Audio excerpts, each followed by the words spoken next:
radio for the masses. Headline edition, July 8, 1947. The Army Air Forces has announced that a flying disc has been found and is now in the possession of the Army. If the game is rigged, change the game. Game changer.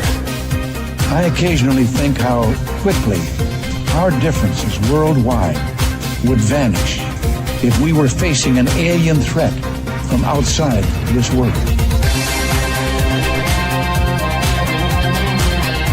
This is Fade to Black with your host, Jimmy Church, on the Game Changer Radio Network. All right. Good evening. How you doing? How you doing? Fade to Black. You knew that. That's why you are here. Getting my mic situated. Yeah, I'm your host, Jimmy Church. Today is November 19th, November 20th, 2025. I have Julia Mossbridge on the show tonight. I have a very smart person that I hold dearly, but I just messed up today's date. That's setting the tone for the show. Oh my goodness. Here we go. All right. Let's move on. I'll blame it on the rain. It's still raining here. This week on Fade to Black, Monday night, Professor Callum Cooper was here. An amazing show about his research into ghosts and hauntings and survival. Tuesday night, Nicola Farmer was here. We talked about her work with the ICU Academy. Last night, Masadi was here. Man, it's Big Brain Week. The NDE reveal last night. And tonight, it's Julia Mossbridge. And she's got a new book out, The Disclosure Process. I find this extremely compelling. It's going to be a lot of fun. My next event coming up is the Conscious Life Expo. It is this February 20th through the 23rd, 2026. I have been hosting this event at the LAX Hilton for the past 12 years. I think this is year number 13, if my math is correct. And the links for that are below. Come and hang out with us at the LAX Hilton and have some fun. Meet some people. Yeah, 25,000 friends. Yeah. All right. So Julia Mossbridge is here with us tonight, and I am going to cut the intro short, and there's a reason for that, because I could sit and read her CV and her accomplishments and everything else and take up 10 minutes on the show. I'm not going to do that tonight, but she's amongst other things. Okay. All right. She's a cognitive neuroscientist, and she is the Human Potential Research Lead for the Telepathy Tapes, a Senior Distinguished Fellow in Human Potential at the Center for the Future of AI, Mind, and Society at Florida Atlantic University, member of the Loomis Innovation Council at the Stimson Center, affiliate professor in the Department of Biophysics and Physics at the University of San Diego, founder of the Mossbridge Institute, and co-founder of the 501c nonprofit TILT, the Institute for Love and Time. Her PhD in Communication Sciences and Disorders is from Northwestern University. Her MA in Neuroscience, man, I'm out of breath. I tried to do it in one breath, is from the UC of San Francisco, and was awarded her BA in Neuroscience with the highest honors from Oberlin College. I did it. I pulled it off, but it was just two breaths. I would like to welcome back to Fade to Black, the one and only Julia Mossbridge. I tried to do it in one breath. It's ridiculous. I couldn't do it. I tried to do it in one breath. It's too much, but thank you. And I think if we did the same thing for you and listed all your accomplishments, it would look like all those guitars in your background. Yeah. Do you ever do that? Do you sit back and go, wow, I did all of that? Every once in a while. It's usually after I write a book and get it published or get a paper published or just make it have some accomplishment. I'll go, oh, there's that feeling of like I did that. And then it lasts for like 20 seconds. And then it's like, okay, next thing. Right. Because it's weird. You get stuck in the moment. You're in life's journey. You're getting stuff done. And sometimes you don't have the patience or maybe even the concern to look at your accomplishments. But you go and you look and you go, man, wow, okay. I do that all the time. And I'd rather forget about what I've accomplished and what I've done than be concerned about not doing enough. Right. Make sense? Well, yeah, it's also just much more fun. I mean, whatever you've done is what you've already done. So it's kind of Yes. That's exactly it. Let me ask you. Here's a question. Hopefully, that you've never been asked before, which is this: I've got a lot of friends that, when they do accomplish things and they've achieved the stuff, that to motivate them with a statement or a question or something, a story, it's got to be really big, because they've seen so much that it doesn't get their juices flowing. It's a really bizarre thing. And I often think about that. What does it take for people to get motivated and excited? How do you move into a conversation where you get challenged? Do you hang out with other intellectuals and academics, or what do you do to stay motivated? Oh, that's interesting. And I haven't ever been asked that before, so you win. But um, I thought that I question don't would be good enough to get you motivated. it is, but it's getting me motivated to think, and then I have to talk. So it's a little tricky. But so my experience is that I don't get motivated by. This is interesting because I like other people. I like hanging out with other people, and I like hanging out with smart people. I also like hanging out with people who are smart in other ways than like book learning. In Sure. fact, maybe I like that more because academics kind of drive me nuts. So I don't think that's part of my motivation system. I have this internal motivation that's really strong, and so that doesn't go away. So it's like I wake up in the morning and I will have like, oh, now I have to do this because it comes into my head that I'm going to have to, I don't know, make an application that helps people heal their childhood trauma or whatever it is. Oh, now I have to study photons. And so it's almost like I have my marching orders, and those are very motivating. Right. But I guess I don't get bored. So I don't know how to answer the question because I don't have a time when I'm not. I did. So I was successful. See, it's something that, because I do so many interviews, right? Yeah. Thousands. Yeah. And if there's one thing that I have learned over the years, is that there is a certain, that the old the 10,000 hour rule, right? Yeah. So the way that I am today with my interview style or my conversation compared to where I was, say, 15 years ago, it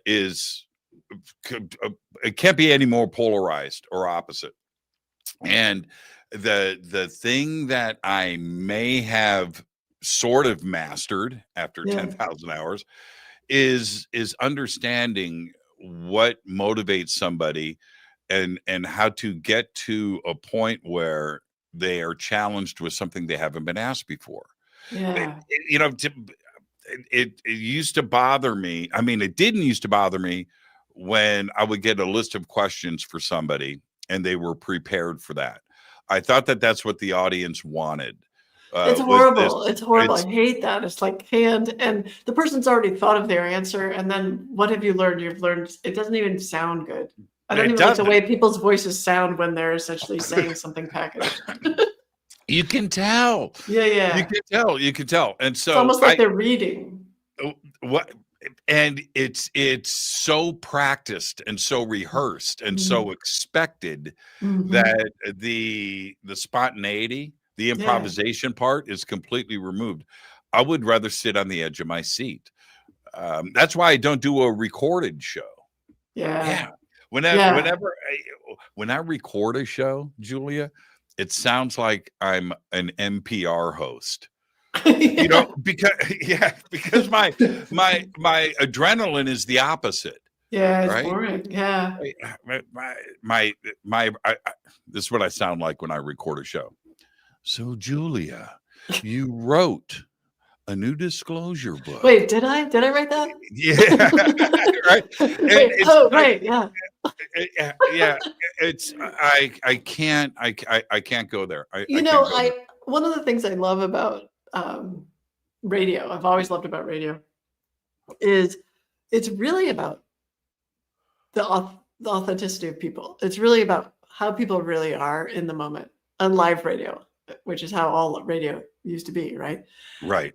And I used to come home from school and listen to these two guys in Chicago, Steve Dahl and Gary Meyer, big Chicago DJs, but they were talk DJs. Like they'd every once in a while grudgingly play a song, you know, but really they're talking, and what they talk about, whatever came out of their mouths, they would talk about their lives, or like, oh, it bothers me, Steve, when you do that, or I'm pissed off at you, or I'm pissed off at myself, or my wife is annoying, or now I'm having a great day and I feel guilty, or whatever it is that they were experiencing. And it was just like listening to people be people. That's it. And That's the magic. That's what you and I are doing right now. That's all I want. Yeah. Now, okay, so let's talk a little neuroscience in a weird way. This is how I'm going to steer this into this. All right. What I have done is something that the rest of the world is reticent to do right now. What I have done for the last 12 years, I've done it for 15, but for the last 12 is 3 to 4 hours a night. I'm not on my cell phone. I'm not on the internet. I'm having a conversation with a real person, a real conversation. And I have said, can you put your phone down for 3 hours a day and just talk to somebody? And it's like, and I'm wondering if we are starting to alter our DNA with this kind of lifestyle, with our brain development. Am I concerning myself with something that is not a big deal, or am I flying over the target?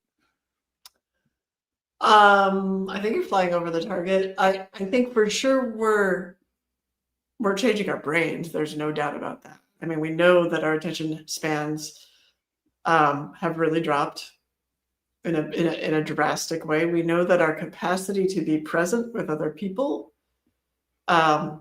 has really changed. Like people have lost the capacity to go in an elevator and everyone's got their phone in front of their face. Our capacity to sort of be awkward and not know people and not rely on the crutch of the phone. Mm-hmm, mm-hmm. So all of these things are true. So that means we're changing our brains. Are we changing our DNA as a result of changing our brains? Well, potentially, you know, there's reverse transcriptases, right? That potentially could pull something off like that epigenetically. But we might be changing our DNA not so much by our behavior, although that's probably happening. That could be happening. Walk through an airport. Walk through an airport, which I do once a week, right? I'm in an airport every week. Walk through the airport. I noted this before, but now people have developed the ability to walk without looking. Yes, it's actually really, and I think it could be like an exceptional human performance characteristic. Like we use our peripheral vision because our focal area is just the phone, and so now we're really developing our peripheral vision. Maybe that's great for situational awareness, but at the same time, it's a change. You know, every tool we build changes us, from fire to sticks to wheels to typewriters. And so this is also changing us, but the tool itself, like besides the behavior, besides what it does to our brain because of our using it as a crutch and getting addicted to it and things like that, this phone object, is also emitting electromagnetic frequencies and receiving them and emitting them and receiving them and emitting them and receiving them. And we sort of all say that should be fine, but we don't really know if it's fine. And I wonder if that's changing our DNA more than anything.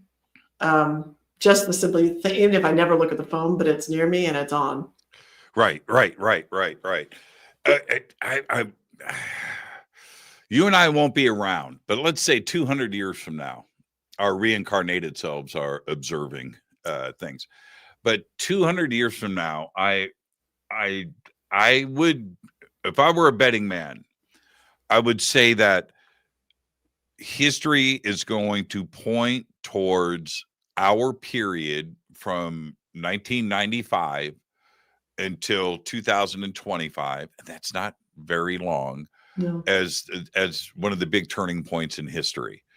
So much happened in those 30 years. So much. Of course, it's the rise of the internet, but it's the rest of technology around it that all happened at the same time. And these defining moments of who we are changed too as well. And I really feel that it's that important.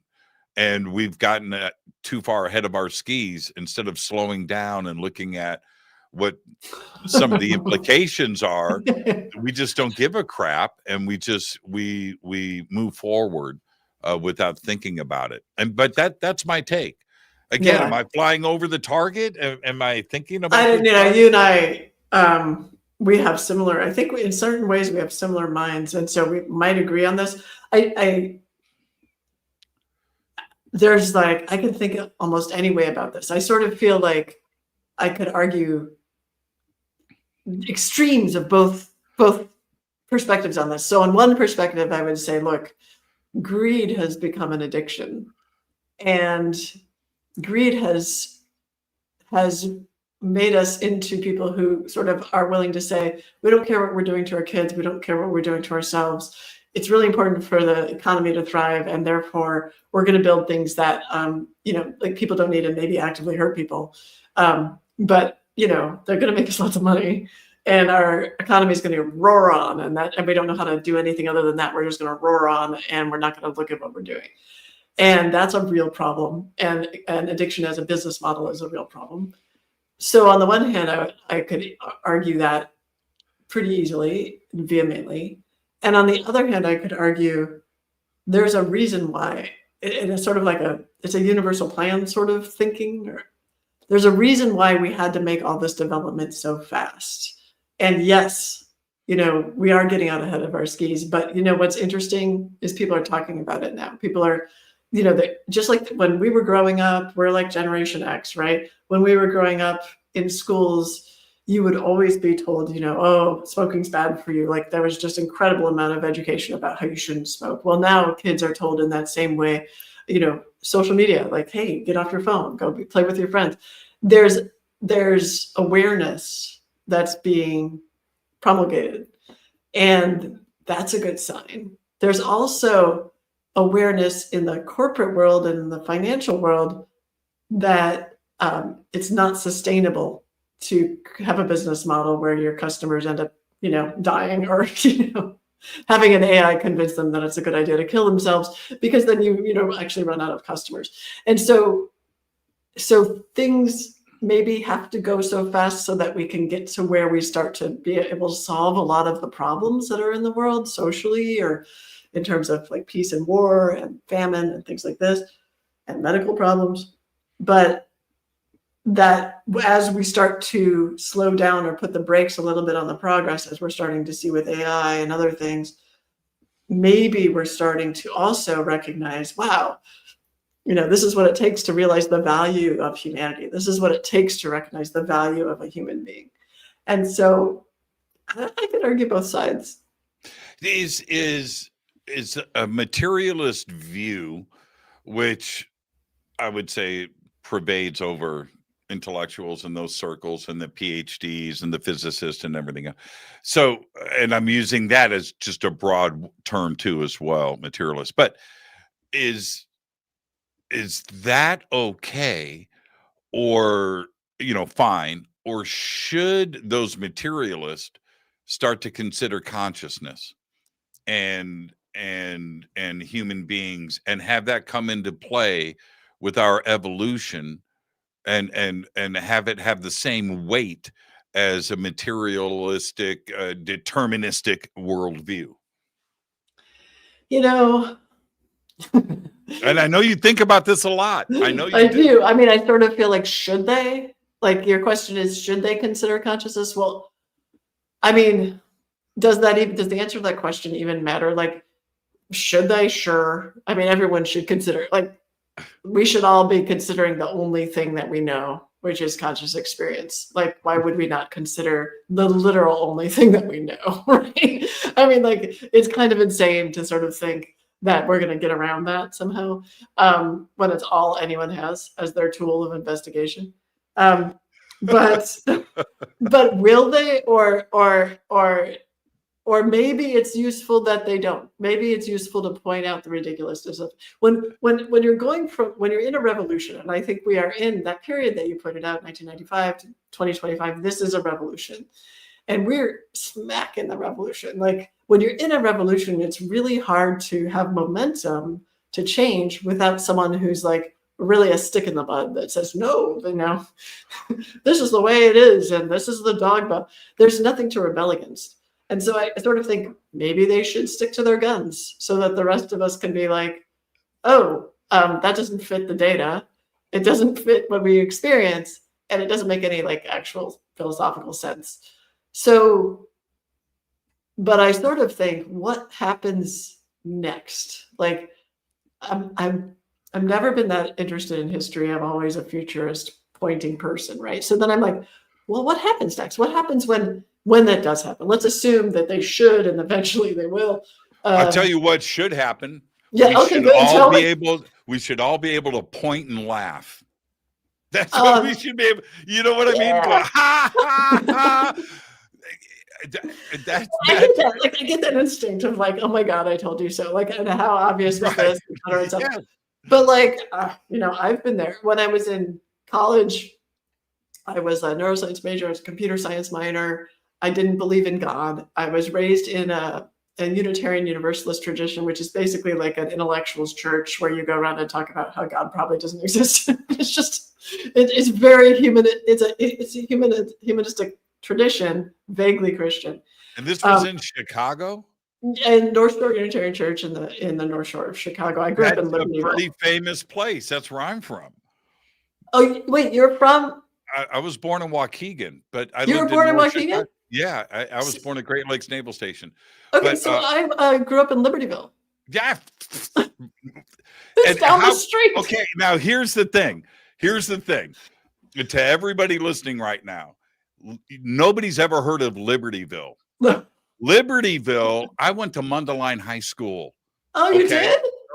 Now, I could hit Libertyville High School for my high school with a corn cob. Yeah, it's right We're there. talking about two of the tiniest towns in America. Yeah. But you and I are. Who has ever said Mundelein to you? No one. Like, literally. No one. When I say it, I tell you. But when you said that church, I was like, what?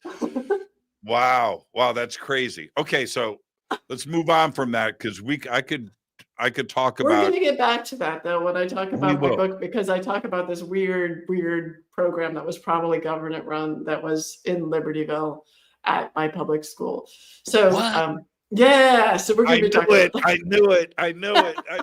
It was the Stepford Wives. And you were at Great Lakes Naval Training Base, which was like the big, the only facility around there. Yeah. Were your parents there? My dad was in the Army. So just south of there, right next to it, was an Army base called Fort Sheridan. Yeah. So we lived at Fort Sheridan, but we didn't have a hospital. So Great Lakes being the big, the big facility there. So all of the Army brats were born at Great Lakes. And I was one of them. Yeah. Crazy, wow. Right? Yeah, I know I have a friend who lives in one of the condos that Fort Sheridan was turned into. It's different, but the same. Yeah. Going through there, which I have done. And I just love growing up there. I just did I don't want to get sucked. We got to get back. It's too easy to get sucked into the Midwest. But I just did, you brought up Libertyville and something that may have gone on strange there. I just did a conference in Delavan, Wisconsin. Oh, Delavan. Which is right. Yeah, it's right there. That was right the playground of the middle class of Libertyville. Yeah, it's beautiful. So I was just there a few months ago, and I told everybody the story about how I got on my path into this career. And I said, it's because it happened in Waukegan. And the whole place erupted. They were like, what? You know, and I can't stress it enough how important that area was for me. The Libertyville, Mundelein, Waukegan, the Blue Mounds, Wisconsin, the border, Chicago. Zion. Zion. I can't believe you just said Zion. Yeah, of course. Wow. That was a weird place, right? With those dunes. Zion was completely bizarre. Do you remember the UFOs over O'Hare? Yeah, in the of 80s? course. Yeah. Of course. So we'll circle back to all of this. This is a very important part about me growing up, and apparently you too as well. But I wanted to ask you this. This is what I wanted to ask you next. So when we look at the development of the brain and trying to understand it, which I don't think we're any closer to understanding it now than 2,000 years ago, by the way. The brain is too beautiful and too complex. Well, we have some more ideas. I mean, about how electromagnetic fields and about how the chemistry or the biochemistry of the brain supports the neural tube development. The neural tube becomes the brain, and the ears supports the neural tube development or doesn't support it. So we have some more ideas, but it's really beautifully complex. Yeah. When I was a kid, I used to read books about neural development, and I was just in love with it because it was this incredible mystery, and it still is. It still is. It's still an incredible mystery. Yeah. It's unbelievable. Yeah. And so whenever I get to this part of the thought process, I have to stop and go, science cannot be right. Consciousness can't be chemicals. It cannot develop there. It can't be some biological, some process where it ignites from particles combining. I'm not comfortable with that. I think there's something way much more that we don't understand. So is it local for you or is it non-local? Oh, so first of all, when you say science can't be right, let's be clear.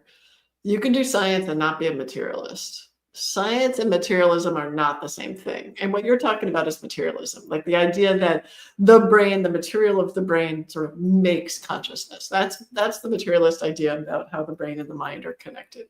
Correct. But you can do science and not be a materialist. For instance, I'm a scientist, not a materialist. And in fact, I wrote a book with Iman Farouz called Transcendent Mind, Rethinking the Science of Consciousness. And it's for the American Psychological Association. And it's essentially, I think, one of the first textbooks for the post-materialist era that speaks to the neuroscience and the psychology, but speaks to it without the assumption that the brain is sitting around making the mind. And so I agree completely with you that it can't be the case that the chemistry is creating the mind, because the mind, it's of a different class. Physical world follows this set of rules, and it's the set of rules that we're taught, about how things work and causality and all these things. The mental world is the world of information. It's the world of ideas. It's the world of experience. None of that stuff is physical, obviously. I mean, how much does the thought, think about the color pink. Now, how much did that thought weigh? What was the spin on the particles related to the thought of pink? Point to where the thought of pink is. Well, that's why AI has got a long ways to go. That very point that you're making right there is something that AI will never have. Ever. Well, do we know that, Jimmy? I mean, I feel people say that really vehemently, but like, we don't know how to measure conscious experience in humans. We don't know how to say, I have a qualia. Qualia is this philosophical idea of like, it's just a fancy name for I'm having an experience. Okay, the experience is a qualia. It's like the quality of what it's like to have that experience. Okay, so people say, oh, well, AI will never have that. So what's the hidden theory behind conscious experience that makes you say AI will never have that? Let me answer that, and I'll make it brief. Okay. Let me answer that. Let's go back to Libertyville. Okay. Why do I like red Corvettes? Oh, okay. Well, now AI could, check me out and give that answer from past statements or a database scrub. Okay, but the real answer to that would AI. Why does AI like a red Corvette? Well, it's an impossibility. When you say never, I'm saying never, because I like a red Corvette because while in Libertyville, my neighbor had a red Corvette when I was 5, and I would walk out on a summer day and smell the fresh cut grass and walk over to his car and rub my hand over it and get a feeling inside from this amazing machine. And it was my environment, it was the tactile part of it, it was the emotional move, the adrenaline rush, and 1,000 or 1,000,000 other things that attracted me to that influenced my life. AI will never have that experience ever. Well, see, but I don't. But then you talk to the people. So I used to be, involved in this group of people around the world who were. This is before GPT happened. They were AI experts who were thinking about, or some kind of experts, whatever, who were thinking about trying to understand will there ever be consciousness in machines. And the federal government was really interested in this, and so they sponsored I think it was DARPA who sponsored an event at the SRI, place. And we would all get together for like weekends and talk about this. And one of the things someone brought up that I thought was really good was, okay, so maybe AI on its own is never going to have this experience because of exactly what you just said. Like, for instance, I like red Corvettes because of the song, but that's a memory of an experience I have. And I have, growing up in the 80s, listening to this song and making out, like, yeah, that's a great song. So, but AI never made out with anybody. But if you embody AI, you put AI in a robot that then gets to grow up and have experiences and has a reward structure like we do, and has things that they learn to like and not like depending on the people that they associate with them, etc., and the experiences they have, then would you say that it could actually I'm going to stick to my guns.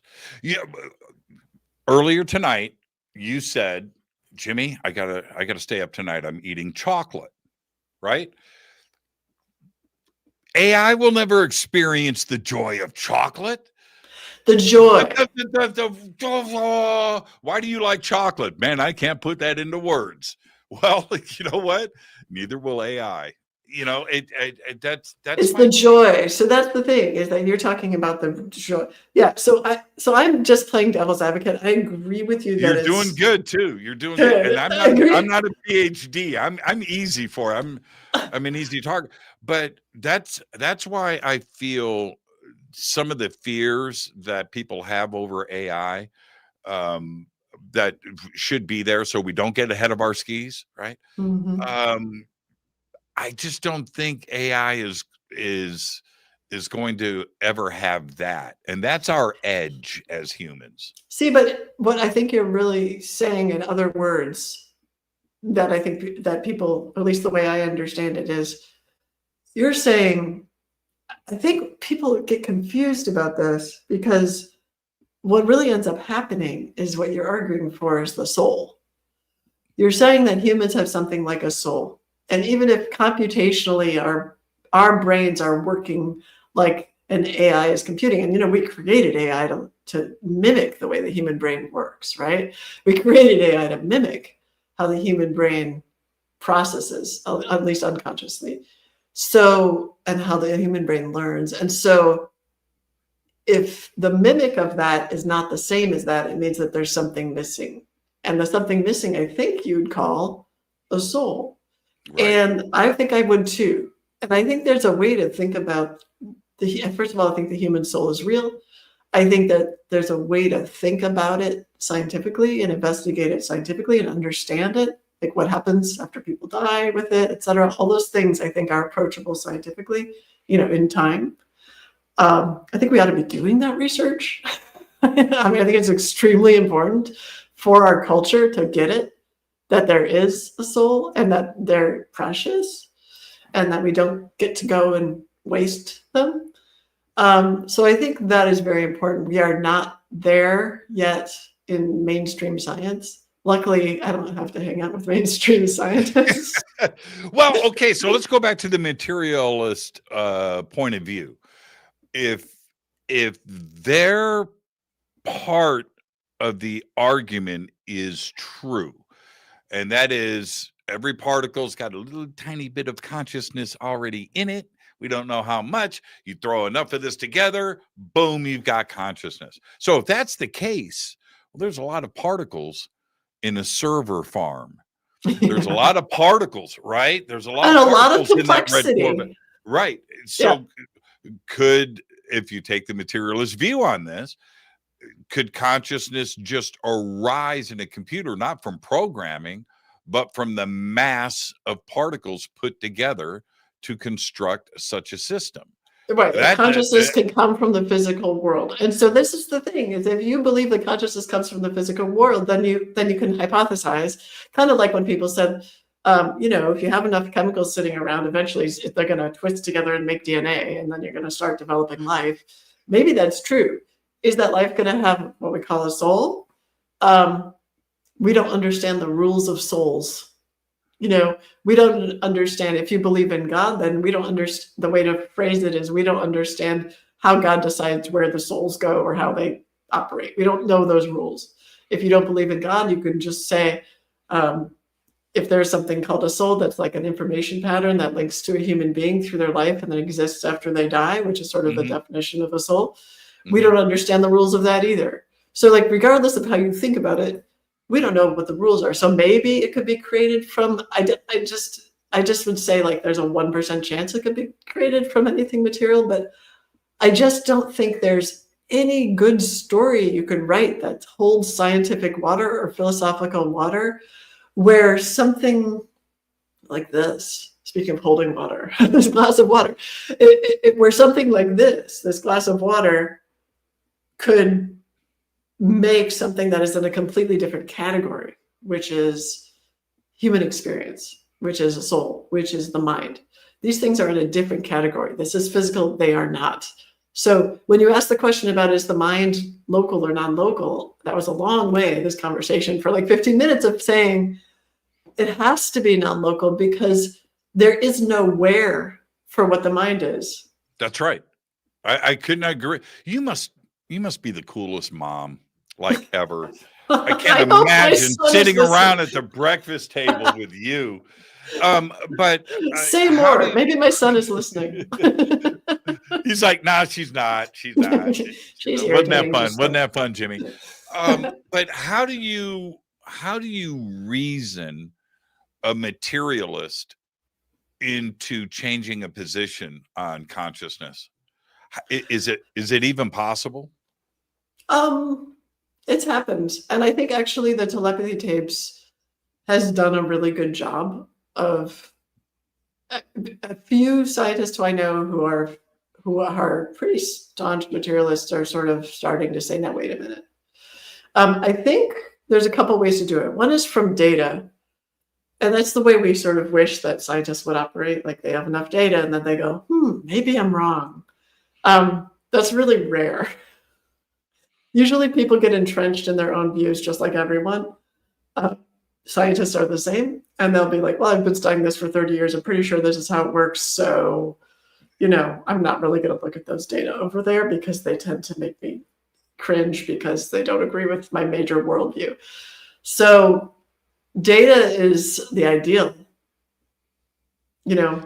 but it doesn't always work. What usually works is a personal experience where that scientist either personally has an experience that they cannot explain using the materialist worldview. Example, near-death, like Ibn Alexander, near-death experience. Now all of a sudden he's like, oh, I used to think it worked this way, but now I had this whole other experience. I myself didn't believe in God until college when a friend of mine just said to me, who I really respected, and I think this is part of it, it's relationships with people who think differently. A friend of mine who I really respected was a religion major. And I was walking with her and I'm like, it's interesting. You're studying religion, super fascinating. You know, do you believe in God? And she's like, yeah, of course. And I was like, wait, what? I thought you were just studying this stuff. And she said, well, don't you think it's kind of arrogant not to believe in God? And it had never occurred to me that that was arrogant. And I really didn't like arrogance in science. I saw that it created dogma and created this kind of resistance to seeing the actual data. And I thought, well, maybe I'm doing that here. Maybe I'm being arrogant. What if I imagined what it might be like to believe in God? Or what if I tried to pray, you know? And then I did. And then I was like, all right, well, this is real. There's something here, right? And so that was a relationship. It was a connected relationship with a very good friend. I trusted her. I thought her intellect was very skilled. I thought she was a good person. And so I listened to her. And so I think that's part of it. And then I think so there's personal experience, there's relationships, and then there's things like stories. Like what I love about telepathy tapes is what a good storyteller Kai Dickens is, right? And so she's doing for the world of consciousness research for people who are post-materialists or believe that there's something to post-materialism. She's done for that world what no one's been able to do before in a matter of a year. Yeah, I know. Right, which is to make people go, holy crap. There's things we don't understand for sure. There are people who have these gifts for sure, or maybe like 90% sure, right? And we gotta think again. And the world is interested in this subject. Last week, I think that's one of the most important points, is that we are evolving as a species to the point where we are pondering these possibilities on a mass scale. Yesterday, Apple released their numbers and their top 10 list, right? Yeah. Joe Rogan was unseated from number 1. Okay. All right. Okay. That's big news, I guess. You know what the biggest news was? The number 1 most listened to episode of any podcast in the world was the telepathy tapes. Holy shit. Right? I mean, that's like, what?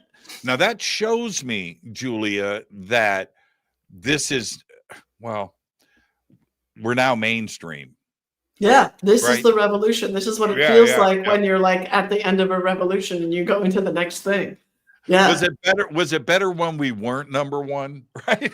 No, well, but the thing is with revolutions, you can get attached when you're part of the leading edge of a revolution, right? In science or anything else, you can get attached to being in the minority and being right and knowing that you're right and feeling like, we'll wait till all these other people catch up. And then you could almost get addicted to being right. Like, and how awesome is it to be like the secret people who are in the know and all this stuff. So, and to be able to point and laugh. There's a good feeling. It's a natural human thing, right? But in reality, pointing and laughing doesn't give you a good feeling. Like if you actually do it, it's a fantasy. But if you actually do it, it doesn't actually make you feel good. It's not gratifying. What's really gratifying is to say, okay, I get it. I was enjoying being in the know. But now what am I going to do now that people are catching on? How am I going to make the world a better place? And that's where the revolution opens into, change, actual change. You know, is disclosure the same? Surely, I'm pretty confident in this position that if ET is here, and I believe that they are, but if ET is indeed here, then that means they are at a level that we don't understand yet. It's really it's not that complex, but they would surely have figured out consciousness. Well, I sort of feel like, like, did you see Arrival, that movie with Amy Adams? I watched it 2 days ago. I watch it at least once a month. Okay, so I've seen it 13 times also, like amazing. Right. And so one of the moves in there, one of the ideas in there is they're really not great at like subtraction and addition. These aliens that they interact, really not great at subtraction and addition, but they can do calculus like nothing, or they can do differential equations like nothing. So that reminds me of the consciousness thing. Is why would we, just because we haven't figured out consciousness, which is sort of the first thing that you would figure out if you could figure out anything, just because we haven't figured it out, then we assume that ET is like, they're also like trying to hook together bolts and wheels and machines. But there's all this evidence that, of course, evidence if you take it seriously, that if you take the abduction stuff seriously and stuff. A friend of mine who is very interested in that mentioned to me what Ingo Swann said about that, which is, look, every single interaction with ETs that people report, they report telepathy. That's just a fact. That's what they report. They report it when there's an interaction, when there's some kind of contact with ETs, they come back and say, yeah, so I just kind of knew what they were saying, and I wasn't talking and they weren't talking. That's telepathy. So that's not only suggests that we all have the capacity for telepathy, but that they have the capacity to turn on that capacity inside of us. That's our next stage of evolution. We talked about this, right? Cell phones. Yeah. All right. Yeah. Technology and that evolution of us can only go so far. Things only go so fast. This thing, I'm thankful for the quantum physics world, so I can use Google Maps. All right. I'm totally thankful for that. The next stage isn't going to be some technological revolution. The next phase of our evolution has to be consciousness. Yes. There isn't a big enough step there technology wise, but understanding consciousness. Wait a minute. I got excited. No, it's your show, Julia. It's your show. I realized that I agree with you. That is where we're going. And that, like, consciousness technology, the technology that can be created from consciousness, that is made of consciousness, is going to be very different and very based on intention and attention and awareness and all these things that we have learned to destroy with our phones, but that we can learn to hone. And I wanted to go back to something you said that people say a lot in this world of UFO, ET, people who think that stuff is interesting. And I'm one of those people who I think it's interesting and I don't understand it. They say like ETs are here, and we have the Age of Disclosure movie coming out like tomorrow. And the whole premise is like, UFOs are real, ETs are here, and they're among us. I don't know if that's the whole premise, but that's a piece of it. When people say ETs are among us, like, help me understand what you mean by that, because I think this is related to the consciousness thing. But do you mean that like humanoid type aliens who sort of look like us, but maybe have different color skin or whatever, like blue skin or I don't know, grays or whatever, that they're like hanging out, but they're sort of like hiding in closets? Or do you mean that they're among us because they're in a different dimension sort of with us, but we can't usually see them? Or do you mean they're among us that they're like underwater? Or do you mean among us that they're like not humanoid? The body snatchers. That could so like they are consciousness and then they're taking human bodies. And they look, yes, they look like us. So that's what you mean is like ET consciousnesses or ET entities are among us and they sort of live in human bodies? I didn't say that, but I would say that anything is possible. I live in that camp. Anything is possible, and everything eventually will happen. To quote to quote Leonard Susskind, right? It's not my original idea, but when I say ET is here, I've seen and had my own experiences with this, and that's it. I'd rather depend on my own eyes, not understanding. It's not like I fully understand and can identify the phenomenon. I can't. I just know it's not us. But where it is beyond that, I don't know. Do you talk about this a lot, or are you willing to, because I'm not familiar with your story or your experience around this. Are you willing to describe it, or do you think that you've described it? Sure. And we can certainly do it off of the air too, as well. I'll give you one brief, because I tell the story a lot. I don't want to bore everybody to tears, but I'll give you one of the most amazing things that ever happened to me. And I've probably had 100, if not 1,000 sightings. Wow. All right. So I'm up in Washington State, and I'm having a Fade to Black Jimmy Church conference up there. And I've got maybe 200-300 people with me. And while the conference is going on behind me, I'm outside taking a break with like 30 people. I'm sitting at a picnic table, middle of the day, 3:00, cloudless sky, beautiful, beautiful day. And I'm looking at birds through a pair of binoculars that are on a tripod. And I'm looking at birds. And it's wonderful. In the background is Mount Adams. It's 14 miles away, and it's a dormant volcano, you know, it's there. I can see the peak, but I'm looking at birds. And at that moment, in the binoculars, I can see, let me change that camera. I can see the peak of the mountain like this. Mm-hmm. At that moment, from behind the mountain, it didn't come in and go across, but here's the mountain. From behind the mountain pops out this ginormous 400-foot tall, 500-foot tall beer can. And that's what it looked like. And it was moving across the sky like this. But did it actually have like a Miller Lite on it, or was it? Yeah, exactly. So it was black, Okay. and it kind of had a silver top and a silver bottom, but it was like bigger than the Empire State Building. It was like insane. It was insane.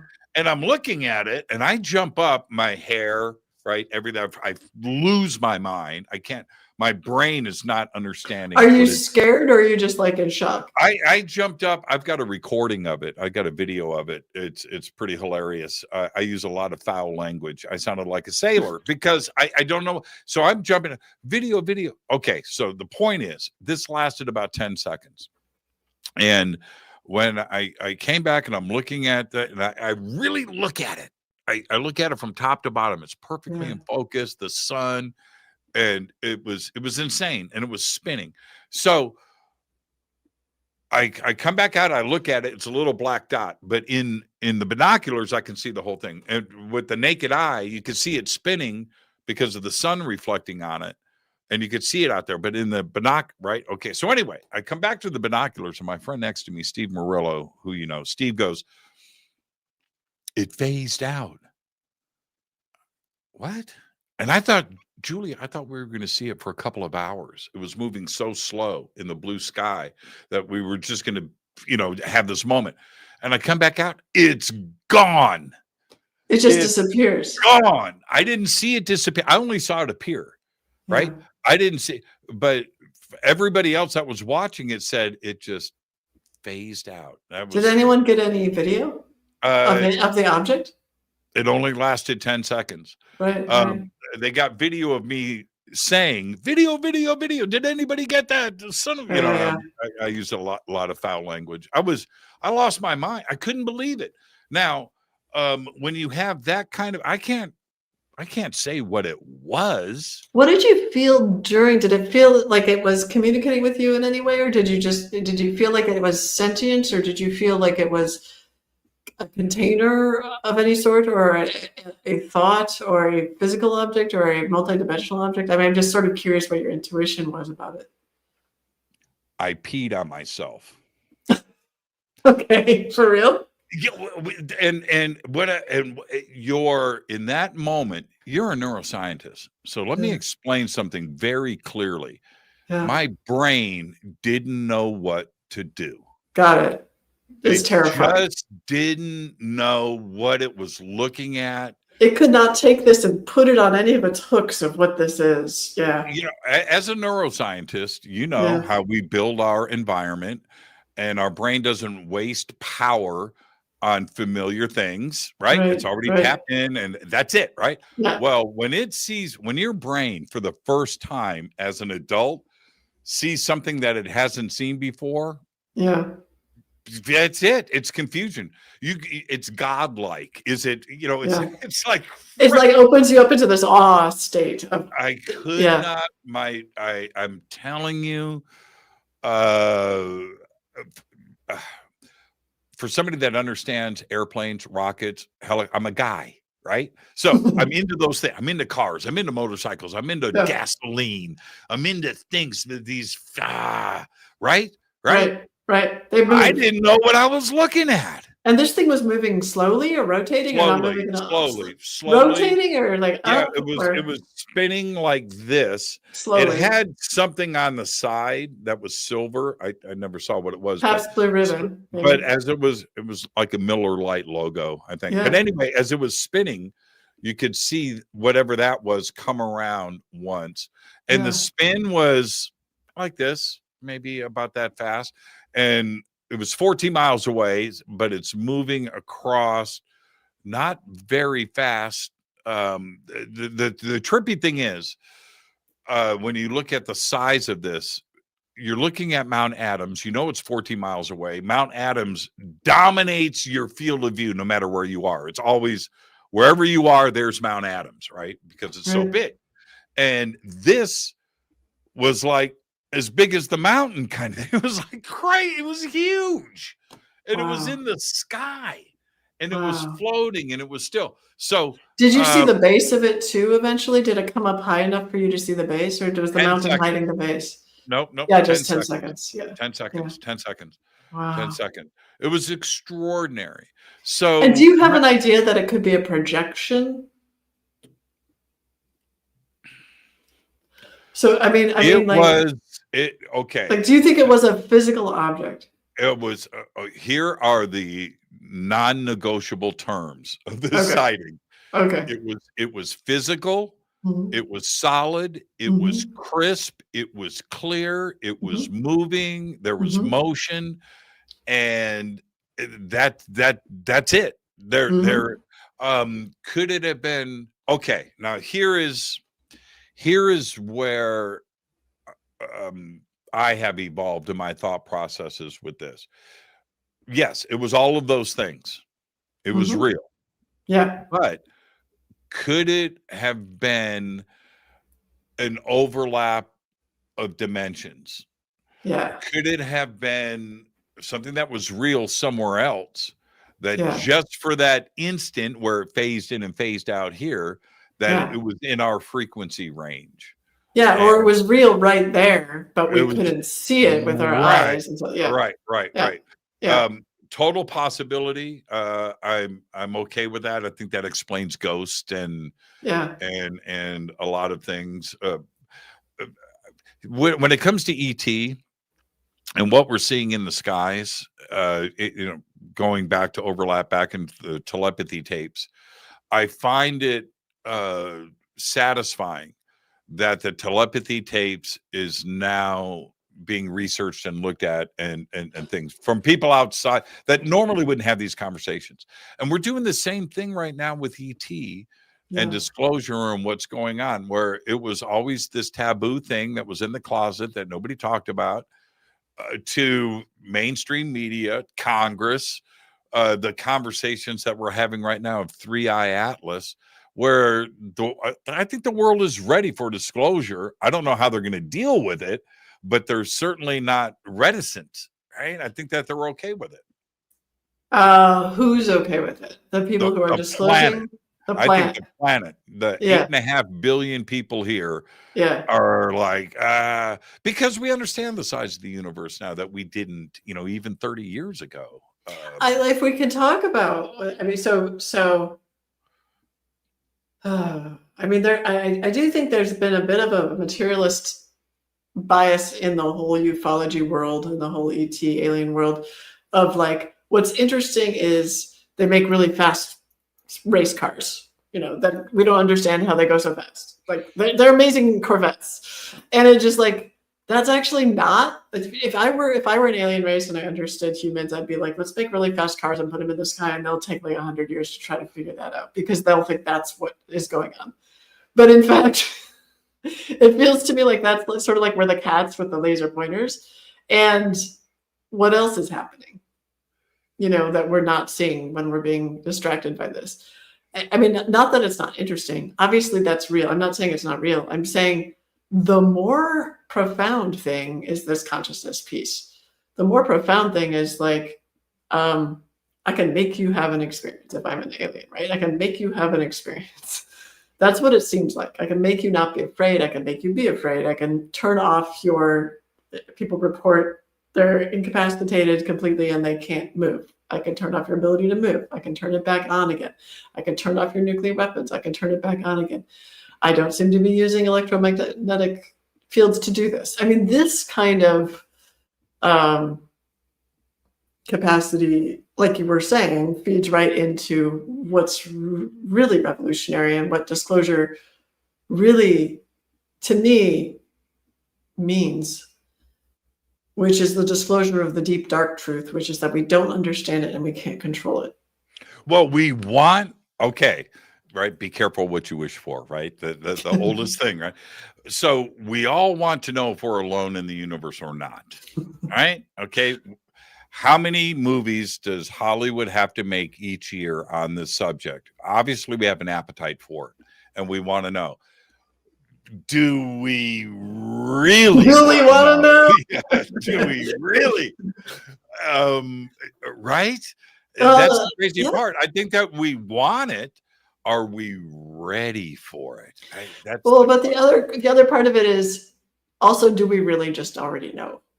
So that's actually why I wrote my book, is because I think I want to make someone who read my book said, look, my book is called Have a Nice Disclosure. The reason it's called Have a Nice Disclosure is because I think we can actually have a nice disclosure, but we have to switch things around. We have to stop this idea of like, there are people who know, and we're just really hoping that they reveal the truth and they have all the power. And we're just like, maybe they'll say the right things if we ask them to do it legally or whatever.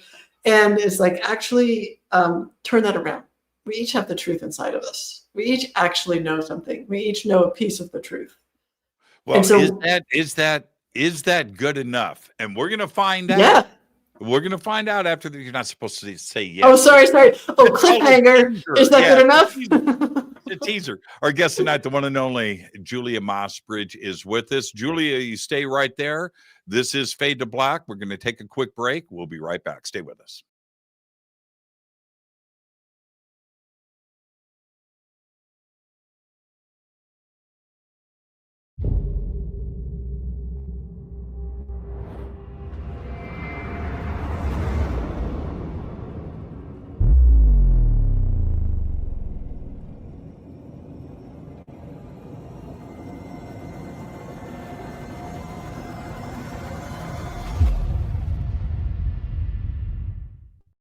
Subscribe to our YouTube channel to get your alerts and access to over 2,000 videos. Click that subscribe button right now.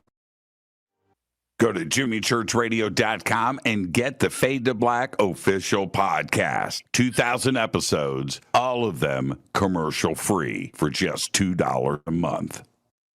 I am hosting, speaking, and presenting once again for the Conscious Life Expo, the largest conference of its type in the world. February 20th through the 23rd, 2026 at the LAX Hilton. Speakers, event, and schedule easy. Just visit ConsciousLifeExpo.com.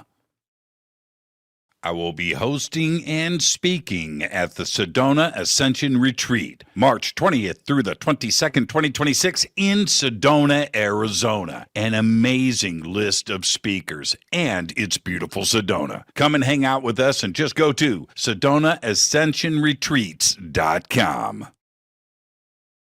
I'm heading back to the Midwest for the Contact Modalities Expo, May 1st through the 3rd, 2026, in Delavan, Wisconsin, at the Lake Resort. It is beautiful. This is a great conference right in the heart of the Midwest, where I'm from. I'll see you there. Just go to Contact Modalities Expo, that's XPO.com.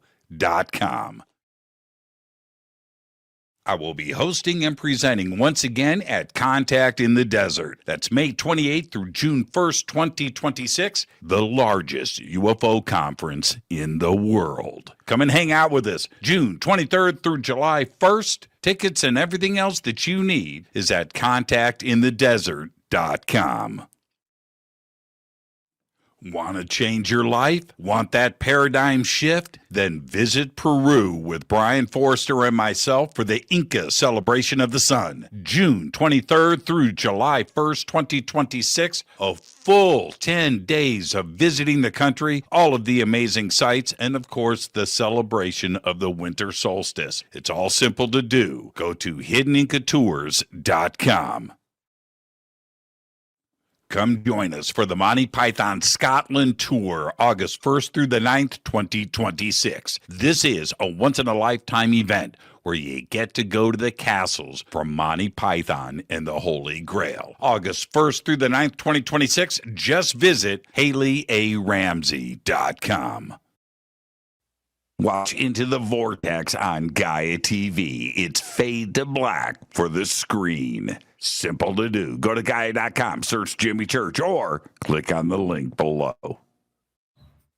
Follow Fade to Black on Twitter at JChurchRadio. Get all of the show updates every single day.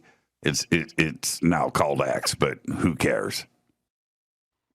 Go to jimmychurchradio.com and become a Fadernaut. Get a membership. That's right. Everything is commercial free. You have access to downloads, and you get to call yourself a Fadernaut.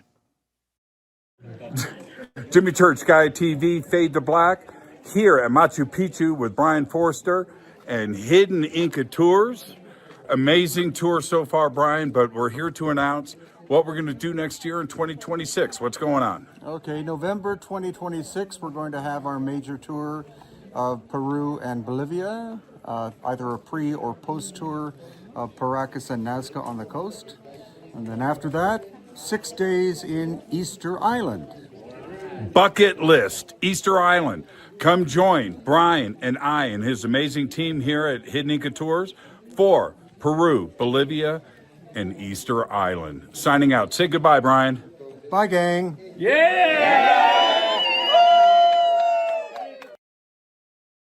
River Moon Coffee, makers of the Fade to Black blend. Truly the best coffee on planet Earth. Just visit rivermoonwellness.com or their Amazon store. It's all simple to do. You can check out the Fade to Black blend, the Game Changer blend, or any of their Black Moon Wellness products. It's the only coffee I drink. It is the best, and it's Doc. Again, rivermoonwellness.com.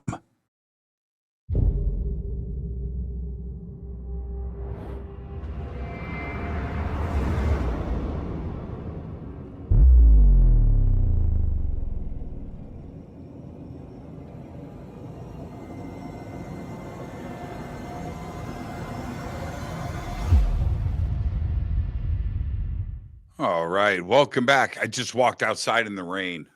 Yeah, wonderful, wonderful. Our guest tonight, the one and only Julia Mossbridge, is joining us. We're talking about disclosure, and it's Julia, so we're going to talk about the brain as well. It's where I get my education on edumacation. That's what I do. Is I absorb, and if I absorb, you're going to absorb right along with me. Great conversation. Julia, I want to, we're going to get back to disclosure in just a second, but we were talking about Libertyville, Mundelein, Zion, Waukegan earlier. Yeah. This is one of the moments where my path was defined for me, and I didn't find out until I was an adult, but I was in fourth grade in Waukegan. I'm 8 years old. Summer day, and I'm walking across the street from our apartment to our school, which was Clearview Elementary, and I'm walking out to go play with my friends, and something catches my eye in the sky. I'm 8. I'm a kid, and I look up, and it's the Hindenburg, not the Goodyear blimp, the Hindenburg, the rigid, and it's low. Does it have like the ribs on it? The whole shot, right? So, and I'm looking at it, and I could see people in the windows, and it's moving across the schoolyard. So I chase it. I run underneath it until it goes over the trees and is gone. All right. That's it. That's the event.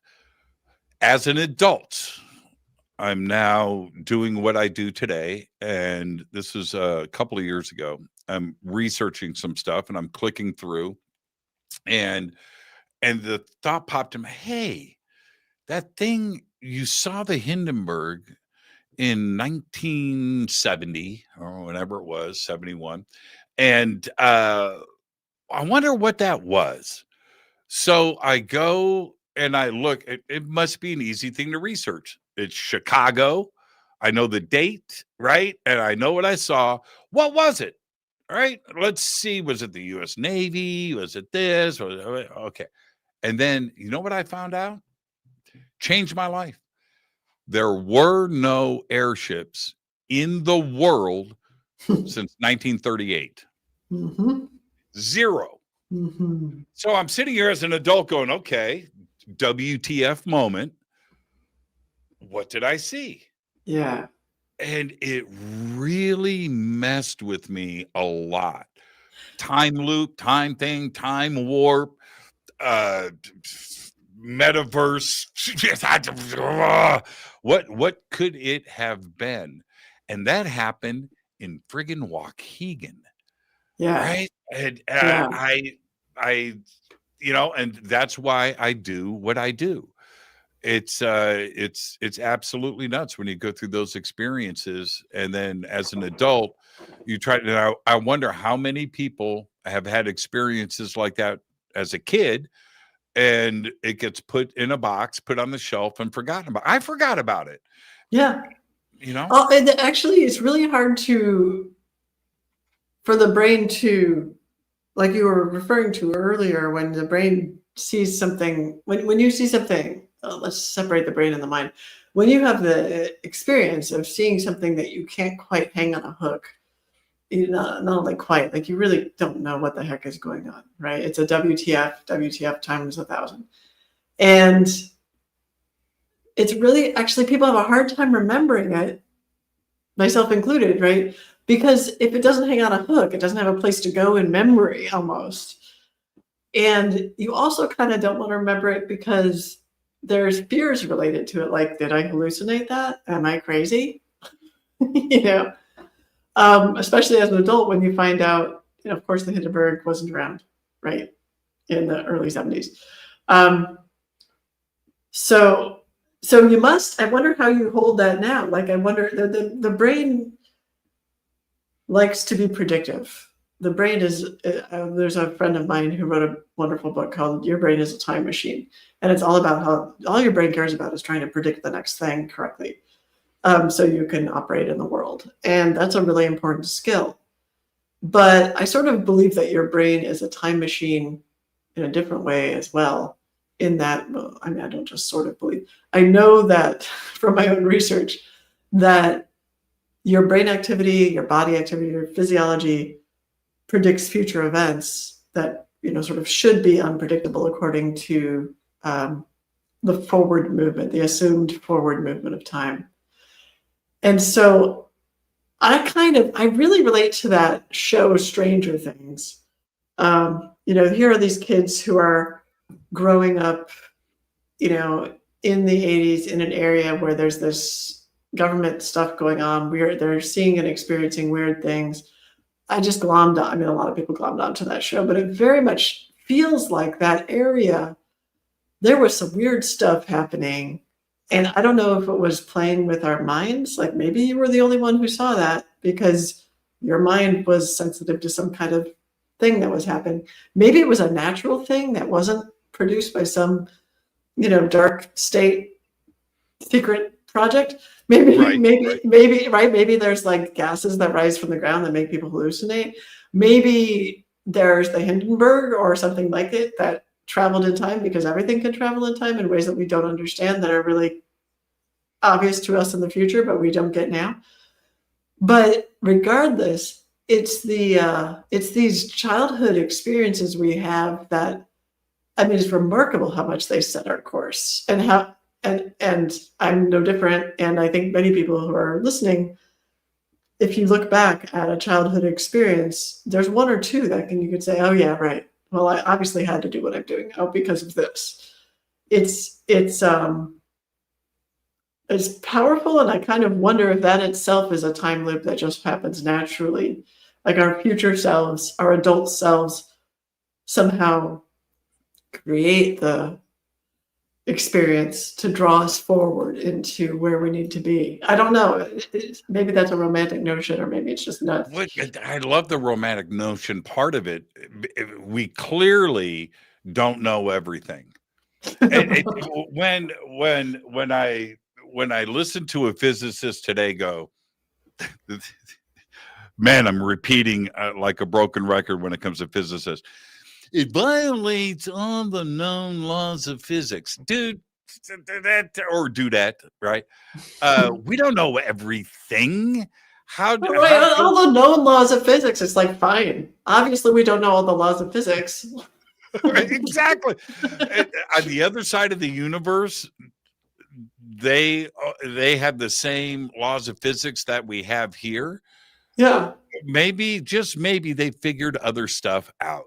Or at different times, they have the same laws of physics. No, right? Maybe they change over time, or maybe there's opposing laws of physics that depend on what dimension you're in, or maybe the laws of physics only apply to the physical world and what you're dealing with is non-physical. I mean, like, it's like there's 1,000 reasons why the laws of physics is just a crappy argument for anything. It feels like people get into, I mean, my father was a theoretical physicist. I personally experienced and talk with other people whose parents have been theoretical physicists. I deal with physicists a lot. It feels like in the world of physics, and this is not everyone in physics, but there's a lot of this, there's a feeling like you got into physics because you desperately wanted to make simple what is complicated and is naturally a complex system that we don't understand. And you wanted to understand something. It's almost like you wanted to control something. And so you said, I will understand this thing. And I will make these laws, and I will explain to myself and feel more safe because I understand these laws. And that was certainly my father's relationship to physics on one side. And on the other side, there's this beautiful, and still is this piece. He's still alive and he still has this beautiful relationship with the mystery. And the mystery is what pulls you forward. And what you were talking about earlier about motivating you. Yes, there's this mystery. And that relationship feels really pure and mystical, obviously, and spiritual. Whereas this other piece about control and, I'm going to break it down and make it so simple that it's almost useless, but at least I can control this small system, feels almost like pathetic. Well, that's a really good point, because when technology started to take over, Gutenberg press, right? You can like go back that far. The wheel, when things started to take over, then the considerations of the mind and consciousness, it's just slowly tipped the other way, right? To where now we're consumed by technology today. And we're there, that's fine. But now this consideration of who we are in consciousness and these other ideas are coming back into play. And that, I find that extremely interesting and hopeful for the future. Yeah, me too. And I think, and that's the piece, that's the golden thread. And that actually goes back to this experience as children of what is the golden thread that pulls you forward through your life. And it's never, for anyone, I guess that maybe by definition, because it inspires you, but it's never, oh, I wanted to shake my finger and tell someone they were wrong, or I wanted to control something. It's always this like feeling like you had with the Corvette. There was a feeling inside you like, this is a fantastic machine that human beings made, and I'm amazed. It's this feeling of awe. It's this feeling of what is happening. This is something to me. That's the golden thread for anyone who follows, what's in their heart to do. And I don't mean as a job, like who cares about what you do for your job, but what's in your heart to do in your life, in your soul, in your connections with people and with the world. Or with your creativity. That's the golden thread, and that's the stuff. You mentioned Stranger Things, and you mentioned Libertyville. I'm on the edge of my seat on what what did it? I feel like there's a big reveal here. What's going on, Julia? Yeah. I don't know if it's a big reveal or a small reveal, but I was ambivalent about revealing it at all. So I started writing this book, Have a Nice Disclosure, and I'm writing about how I'm trying to help people see in themselves their own disclosure. What can they learn from their own wisdom? And also reveal some things about, how time works, or at least how I think time works, and the technologies that are, I guess we will call deep technologies that people say are, back extrapolated from UFOs, but maybe who knows how that all works. But that just seemed to be very new and interesting and consciousness based. And top of that list is unconditional love, which is the recognition that there's some kind of a physical force that I like to call universal love. And when you get in touch with it, when you're in a state where you're in touch with it, which isn't always, but like when you can be in that state where you're in touch with this force, it's like going out into the sun, in that you're not in charge of the sun. It comes up and it goes down, but you can go out into it and you can feel what it feels like to be in the sun. And when you feel what it feels like to be in touch with universal love, it feels like unconditional love. And so I've been studying unconditional love and what it does for people. This is going to get to the Liberty of all thing, but there's a relationship. I've been studying what it does for people and how it changes people. And one of the things is that I've learned from 2 studies is that people are able to predict future events. In other words, be psychic or be precognitive about what's going to happen in the future based on a random number generator. So basically a rigorous study of precognition, scientific study. They're more statistically significantly more accurate about that future event. In 2 studies that I've tested it, when they are experiencing higher feelings or more feelings of unconditional love. It's like unconditional love or being in touch with this universal love opens them up to a time. Their time portal is opened up. Like they have fewer boundaries.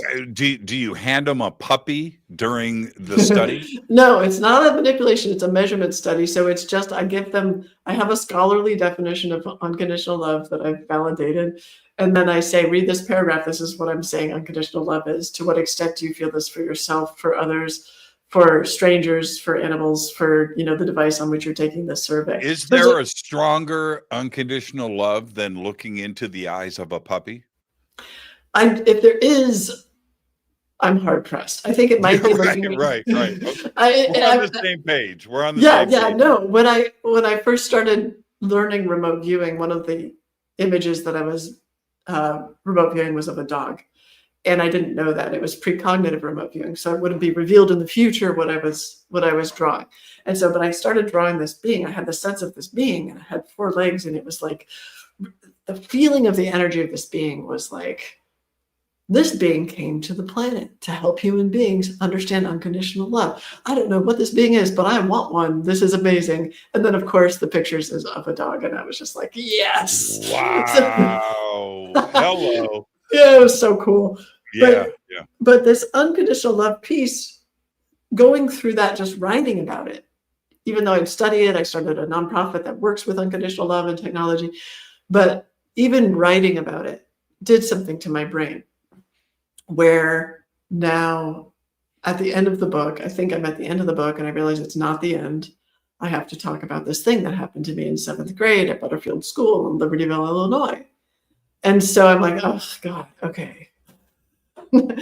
I have to give a personal disclosure, and I have to do it coming from a place of unconditional love for myself, but also for the people who created this environment that happened to me. And so here's the deal. And I write about this in more detail in the book, but the basic situation is that there was this gifted and talented program.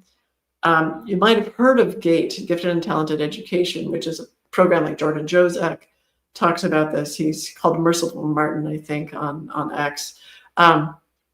He talks about his time in the aughts in this program. So that GATE program happened in the 90s and in the aughts. And I think probably elements of it are still happening now. It's gifted and talented programs are amazing. They're wonderful.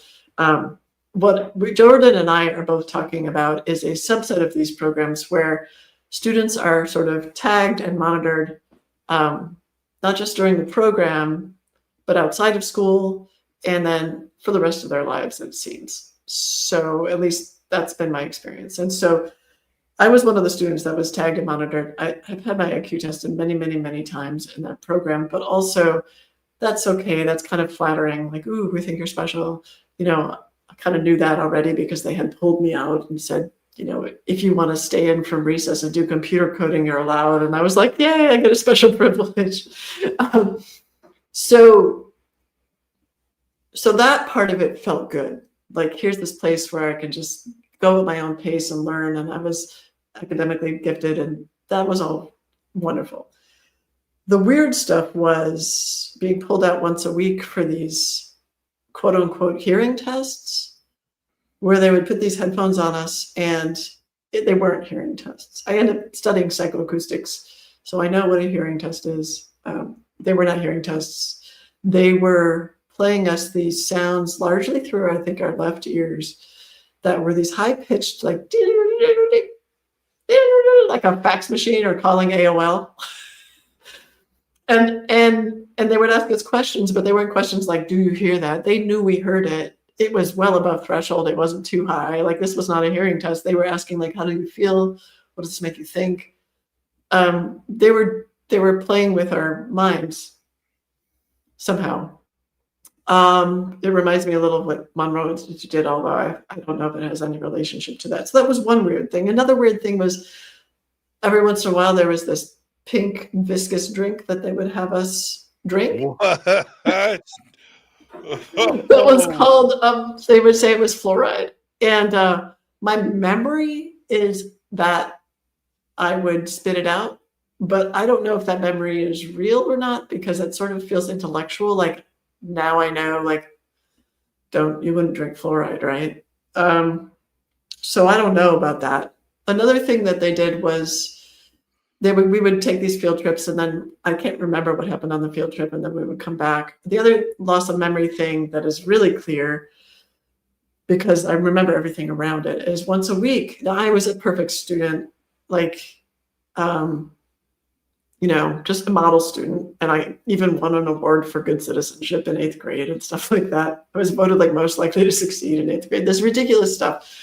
So perfect student, but once a week I was pulled out of class and I was supposed to talk to my counselor. And I remember dreading, the only part of the school that I really remember well, this is like 1981,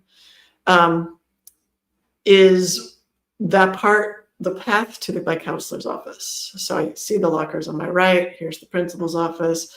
There's another room here. That's probably like some admin room or where they had copiers. And then there was the door to my counselor's office. I would turn left, and then I would turn to the first room on the right. Like, I remember all of that. As I'm walking down there, remembering walking down there, I'm just in dread. I get into the office with my counselor. Sometimes there's one person there, her. Sometimes there's her and I think her husband, but a man. That's it. That's all I remember until I leave the office. I open the door. I notice the decorations on the door that block anyone from seeing through the window. And then I walk back, and I'm in that same sort of state of like, ugh, dread. I don't know what happened in that office every week, but I do know that I would like to know, maybe, or maybe I wouldn't like to know, but I do know that they were screening all of us for psychic abilities. So that was going on, but that was more like a playtime thing. Like, here's Zener cards, let's play with Zener cards. And so I realized some of these things were inappropriate when, you know, my parents got divorced. I met my mom's new to-be spouse, who was a woman, and I'm sitting with her, and she's getting to know me, and we go out to lunch, and I'm like, oh, let's play the Zener card game. And she's like, what's a Zener card? And I'm like, oh, you know, like the symbols, and we pretend we're psychic and we try to figure it out. And she's like, I don't know what you're talking about. And that's really weird. but okay, we'll play the game because, you know, I'm getting to know you.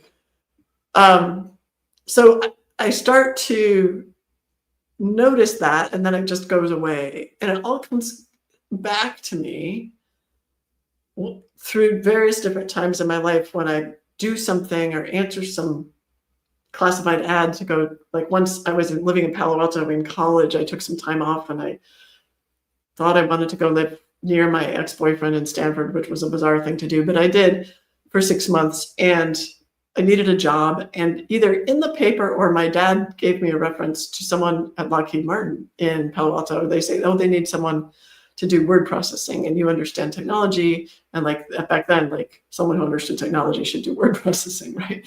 And so I went, and they hired me on the spot.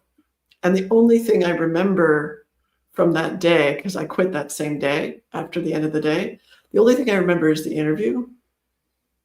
And then the end of the day, when I'm typing a letter and I'm sobbing and shaking, and I resign.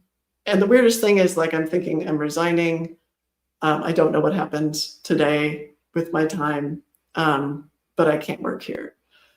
And the guy says, oh, we think you'd be a great asset at Lockheed Martin. What does he fucking know? I'm sorry. What does he know? Like, he has met me that morning for half an hour, ostensibly. And he's all like, oh, you should stay. And I'm like, what? Like, this is so weird. And I left, and I never know what happened during that missing time. So I have a really good, almost photographic memory and auditory memory for many things. But those are some times when I as a neuroscientist, how do you process that? Well, this is kind of like what you were saying about how this thing that you don't understand. So at first I processed it like, I just don't understand what happened there. So I'm just, maybe it kind of didn't happen. I mean, it's nonsensical, right? It did happen.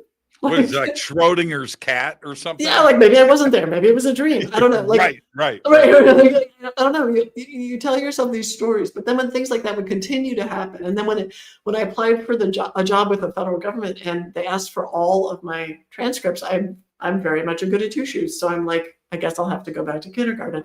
So I wrote, Butterfield School, and I said, hey, could you give me my transcripts from 1st grade to 8th grade? And they sent them to me. And when I saw that the comments where they would put the information from the SOAR program, the name of the program I was in was called SOAR, SOAR, which was a predecessor to GATE and TAG. When I saw that all the comments where they would write about the SOAR program were redacted, and they were redacted by hand. Like, so for instance, one way to redact is electronically, where you just put a big square, but this was like you could see the cutout of the cardboard that they put on the copier to put on the microfilm. So it's like, that's a lot of work. You were in SOAR? Yeah. So SOAR, people don't talk about SOAR as much as they do about GATE, but I'm pretty convinced that SOAR was a predecessor to GATE. It was like a pilot program, and I did a little research into it.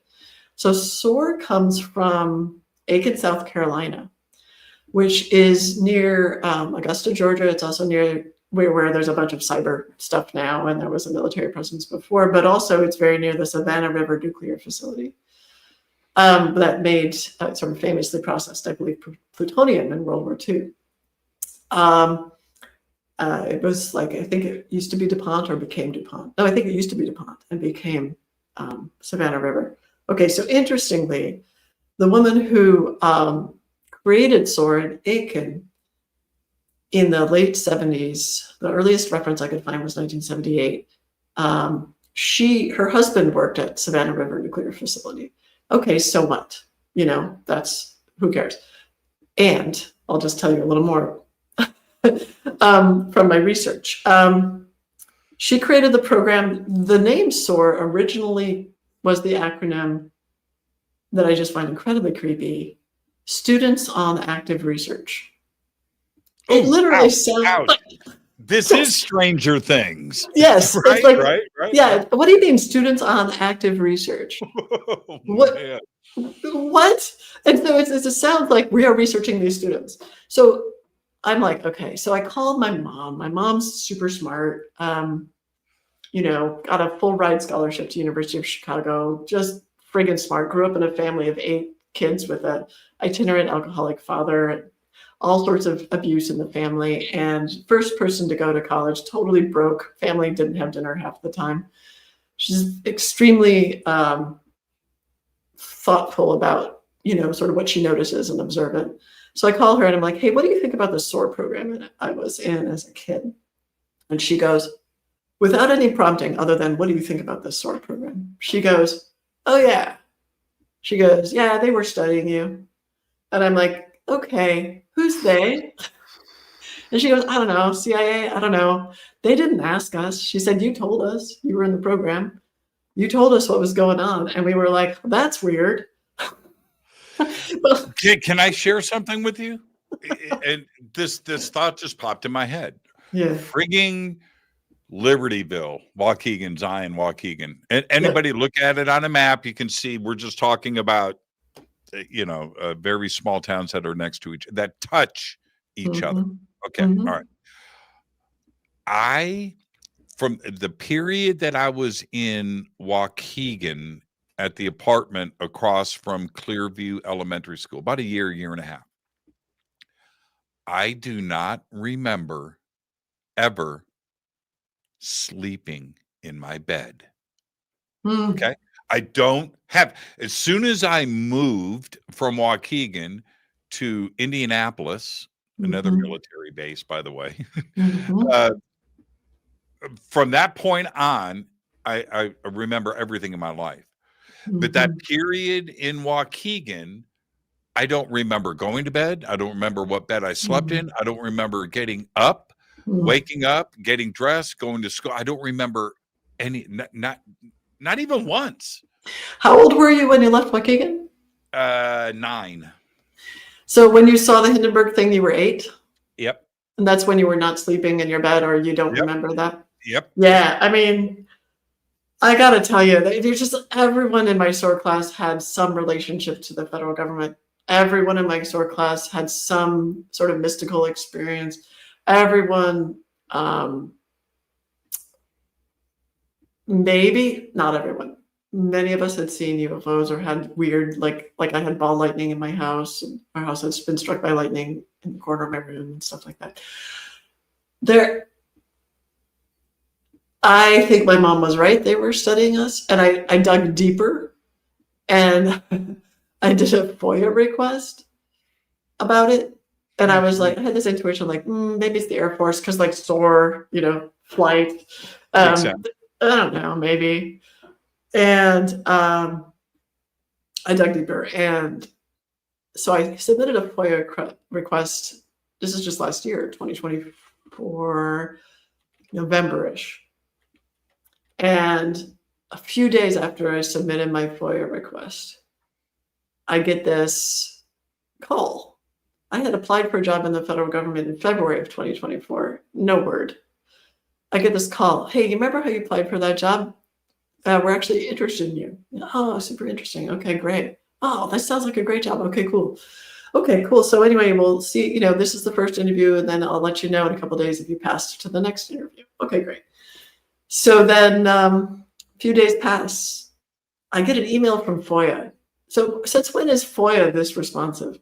I get an email from FOIA that says, do you really want to, essentially I'm paraphrasing, do you really want to go through with this request? Because you would have to really know what exact department of the Air Force administered this program called SOAR that you're talking about.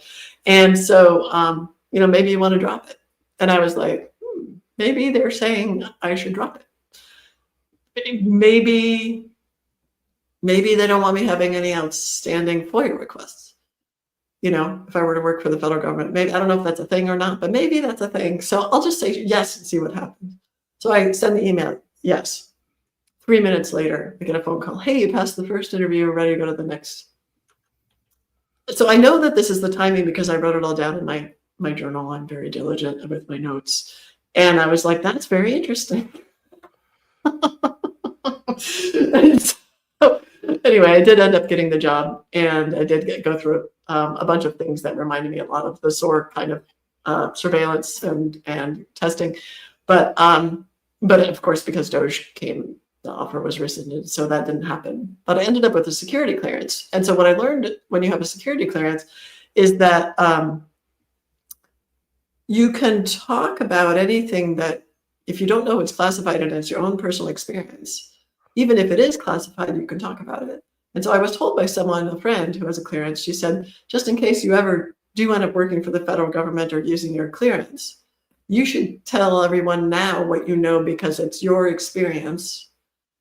Because if it is classified, you won't be able to say anything once you're read into the program, if that happens. And I said, I'm going to write a book.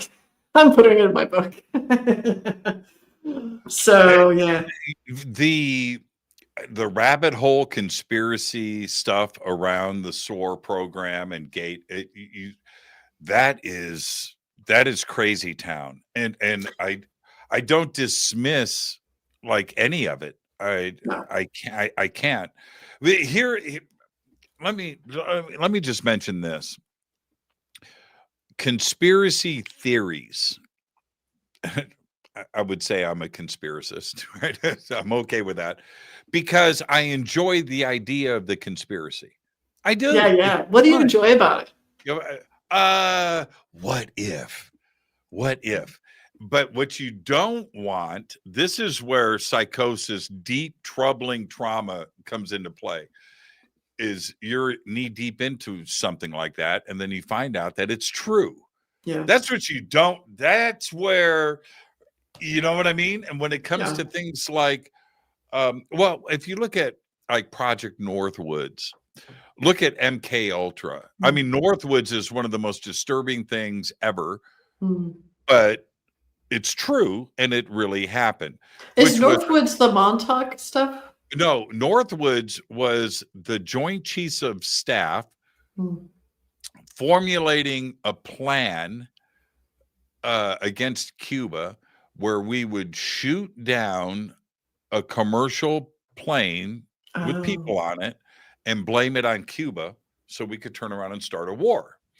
And that was signed off by the Joint Chiefs, and it went to Johnson. This was right after Kennedy.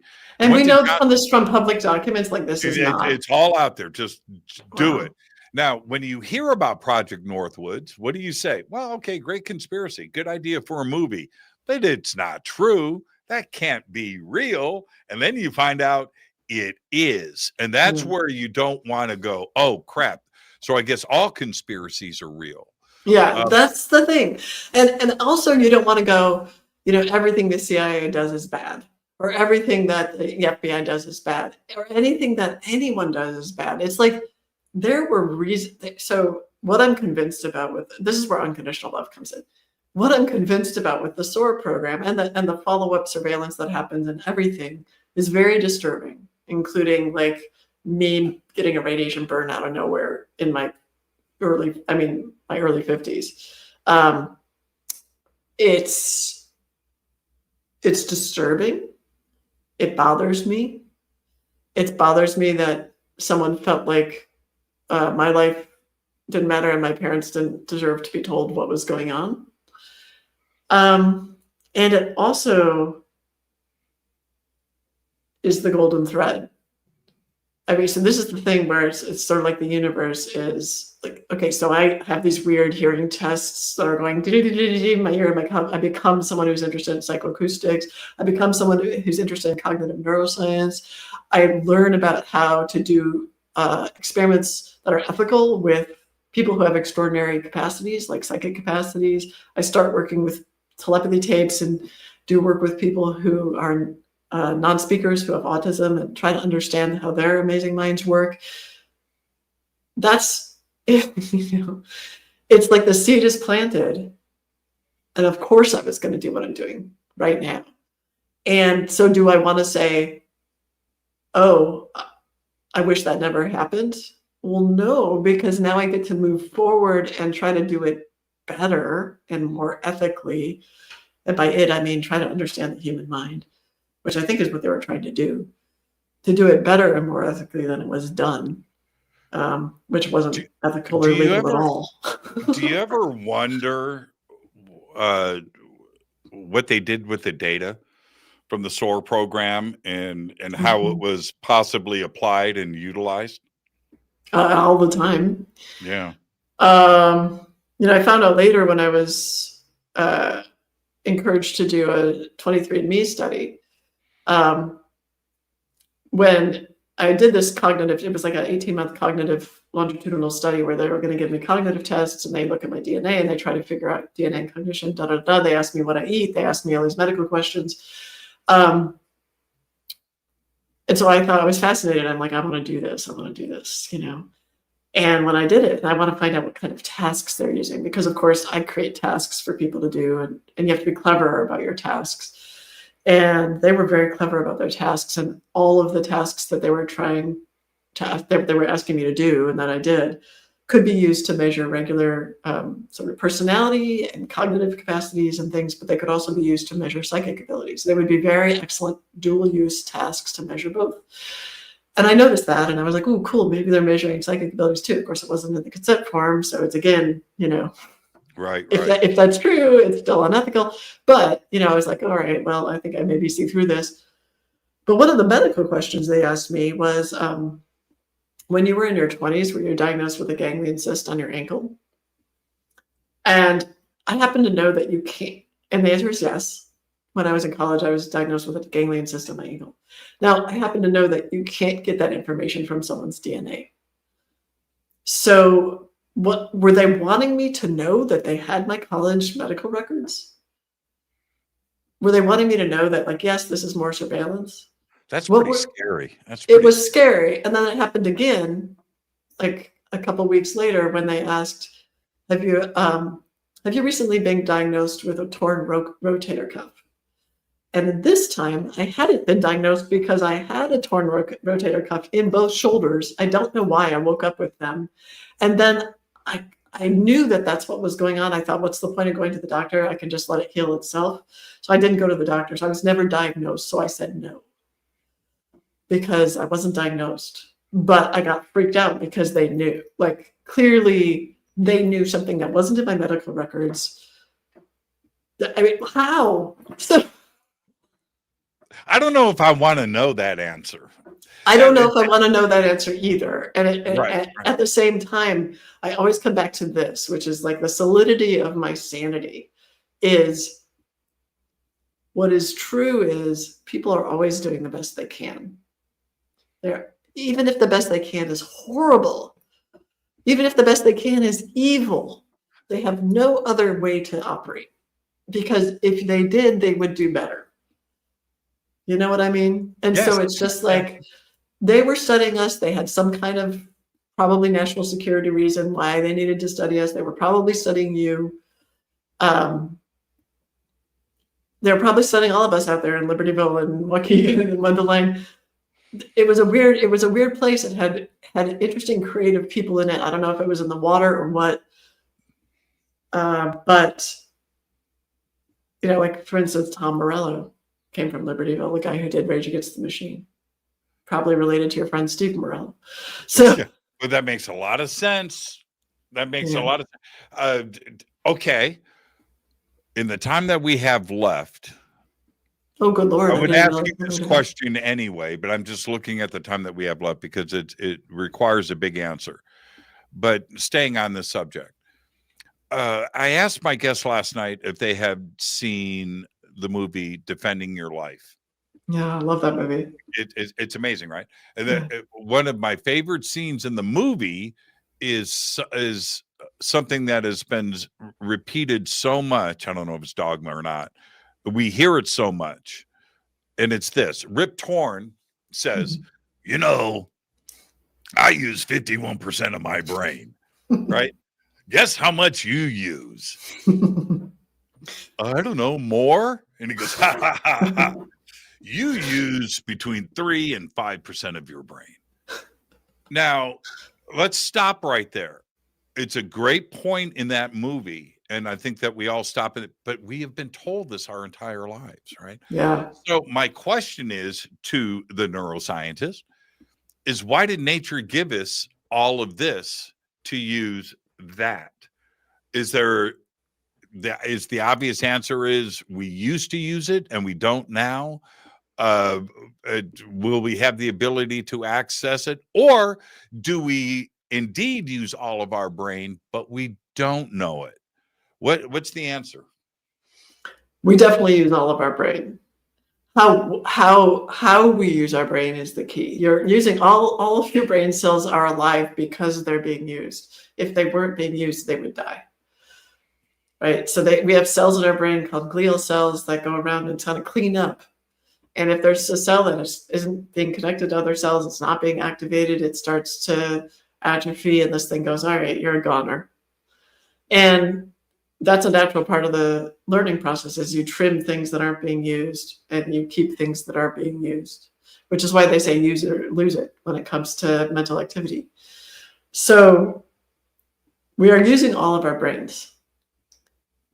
How are we using all of our brains is the difference. So that whole thing that people say about you're only using 10% of their brain, you could sort of make an argument that that's true if you say that you're only using 10% of your brain well, you know?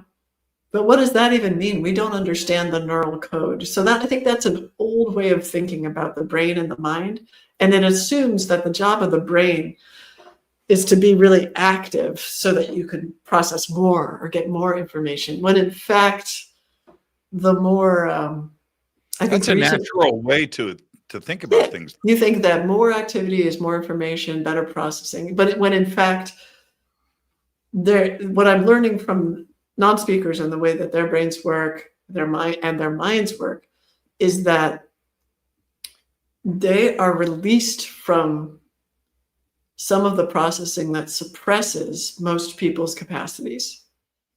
A lot of brain processing, I think, and there's plenty of interesting recent evidence to suggest this, has to do with suppressing psychic abilities and connections. Just think how hard it is to live in a world when you're just as connected to your friend's thoughts as you are to the person you don't even know that lives in Ontario, but just shows up because, I don't know, there's some kind of resonance or something. That's how these non-speakers are experiencing things. And so that is really noisy. That is really hard. And so a lot of the job of the brain instead, I think, is to say, okay, not that. Like, we're going to stay in the body. We're going to just listen to what people say. And that's going to be the way we learn what they think instead of bonding with them telepathically, even though we can do that, because we have to focus on survival. We have to focus on... You took the words right out of my mouth. Right? Yeah. That's exactly right. Survival is ultimately the brain's job. Right. And but now we have...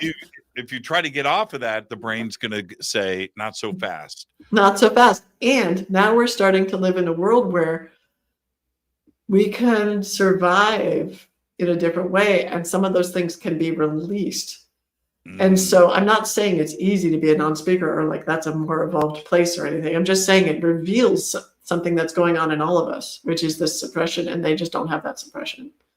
This is the spiritual side of the conversation right here. And what I mean by that is, when does a molecule communicate to another molecule and have developed these ideas? Whoa. You know what I mean? A mitochondria suddenly is going, you know what? Let's contemplate the size of the universe as well as electrons. Let's talk about that. Where does that come? It has to be something else that is completely not tangible. It's got to be something greater that, and is it God? Is it spiritual? I don't know, but it's not an 8th grade biology class where these things are poured into beakers. That's not where it comes from. It's got to be something deeper. Well, it like literally has to be something deeper. Like, again, we know what is the only thing that we know for sure is real, and that's our experience. That's back to Descartes. We know that that's it. Everything else comes from that. I assume this chair is here because I'm rocking in it. I can hit it. It makes a sound. I can feel it. It's hard. I'm sitting on it. It's holding me up. So I go, okay, I think there's something called a chair there in the physical world. But that's all extrapolation based on my experience. The one thing that I have that's immediate is my experience. And so really it has to become first. Experience, which is non-physical by definition, it's non-physical, like you can't point to it, has none of the physical traits of anything. That has to come first. Was Descartes our peak? You know what I mean? I don't know. Descartes had some really interesting dreams that led him along to try to sort of invent the scientific method and think about the difference between material and non-material things. I think that anyone and everyone, and this is just, I'm just devoted to this idea, there is no, genius comes through everyone, right? At that moment, genius came through Descartes, and maybe some people, genius comes through more because they're less filtered out. But, we all have it in us. And that's the real gift of being aware of the connection and the love, the connection with the universe is, there it is. Yeah, I know. Here's my struggle. Yeah. Here's my struggle. Okay. You go back, Aristotle, Socrates, Descartes, John Dee, right? We can look at these. Isaac Newton is a really good example.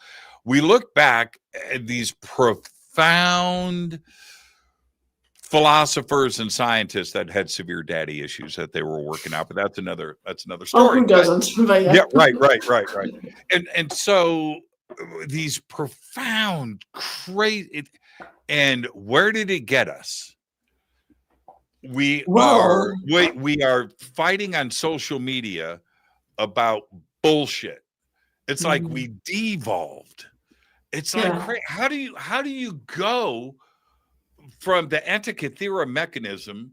How do you go from that in 2,000 years to this cesspool of thought today, where I struggle. Well, but the stuff that lasts is the stuff that's super special and genius, right? So it's not like everyone was walking around talking about philosophy and like Antikythera stuff, right? There's also people like barfing and having sex with minors. Yeah, stupid stuff and unethical stuff and all of that. So like there's that, but also the first step in a revolution is a regression, right? Oh, there's a technology revolution. Okay, now how are we going to mess this up? It's like human nature gets unleashed on whatever comes. And so all of our worst natures come out, and then we sort of look at what we're doing. It takes like a decade. It takes people to grow up and look at their kids and say, wait, I don't want my kids to have this experience. And then we go, okay, let's try to fix that. And then we'll do something else that is stupid, and then we'll try to fix that. So it's 2 steps forward, 1 step back. I know. Sometimes I just resign to the thought of maybe humans just enjoy farting on themselves. Maybe that's just it. It is sort of enjoyable. I mean, it depends on your farts. Yeah, right. Have you seen, you probably haven't seen it, but there's a great Russian movie called It's Hard to Be a God. All right.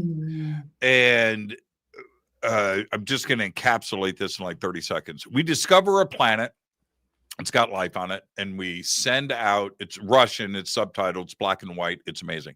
And we send out a ship with our best scientists because we find that this planet is in the dark ages, literally like our dark ages that we went through, castles, things, no electricity kind of thing. Right.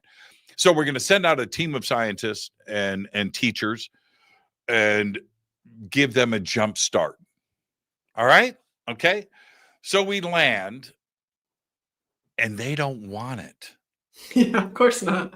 They don't. They're literally throwing poop at each other and laughing about it. And they enjoyed being stupid.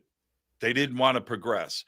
Yeah. And hence the title of the movie, It's Hard to Be a God, because the leader of this ship of intellectuals from Earth is trying his best, man, just trying his best. Trust me, you'll enjoy it, right? And they wanted nothing to do with it. And that was the struggle. And so watch the movie. You'll love it. It's great. It sounds like Idiocracy a little bit, but it reminds me of Also, Idiocracy is a documentary, by the way. yeah, it's no kidding. It reminds me of Three Eye Atlas. Like, I wonder about Three Eye Atlas, that comet, and I wonder if sort of what people's fantasies are about it and what the reality is, and do we actually want, back to your earlier question, do we actually want contact, or do we just want to fantasize about what we would do? And I think that's all coming to the fore as we sort of face these mysterious questions. Oh, do we have time for me to tell you what a non-speaker recently described? You do whatever you want. So a non-speaker, you know what? I want you to come back. I want to do an entire show on time. Oh, yeah. Okay. Oh, all right. yeah. So let's pencil that in. Okay. Go ahead. Oh, recently I was just playing around with in a non-rigorous study sort of playground with a non-speaker. So I just asked, while I wasn't there, I asked if the teacher could just form the intention without saying the words, because this works pretty well with non-speakers who are telepathic, or who seem to be telepathic. She formed the intention that the non-speaker would connect with me telepathically, even though the non-speaker had never met me, because this is also a thing that works, and sort of describe what I was thinking about. So she did that. She formed the intention, then she just asked the non-speaker when he came for his class, hey, do you want to check in about anything? And he started talking about me and what I was thinking about. And he described the owl that I was watching a video about a woman describing an owl flying over. He talked about the owl. He talked about Three Eye Atlas, the comet. And I had, in the last 24 hours, been just super, for some reason, before that, not at all, but super obsessed with Three Eye Atlas. This was just yesterday. And so he pointed that out. He said, about Three Eye Atlas. And she didn't know, the teacher didn't know what Three Eye Atlas was. So she looked it up and said, wait, it's this comet. So she said, well, what do you know about Three Eye Atlas? And here's what he says. It's a sentient comet. Ooh. Which gave me chills, because it's not what some people are saying. It's just a comet. It's just unusual. And other people are saying it's a craft. But it never occurred to me that it was a sentient comet. So I just thought that was really fascinating. Man, I'm going to be in bed in the dark tonight. Sentient comet. Yeah, what does that even mean? Oh, like that's, yeah. Right? That's amazing. That's amazing. I don't know what to say about that. But I just thought that was a fascinating idea. Thank you so much. Another great conversation. You're the absolute best. I do want to do a show on time in the brain. And I would love that, yes. We'll have Michelle set that up. But where can everybody follow your work? I actually recently finally decided to have a website. It's called juliamossbridge.com. It's also called theinspiracy.love, because I couldn't stand for it also to have that cool name. It's like conspiracy, except inspired inside Inspiracy. But that's the best way to follow. All my links are there. My new book is there. So juliamossbridge.com or theinspiracy.love. And the other place to go to my nonprofit is loveandtime.org. There you go. Thank you so much, Julia. Behave and be well.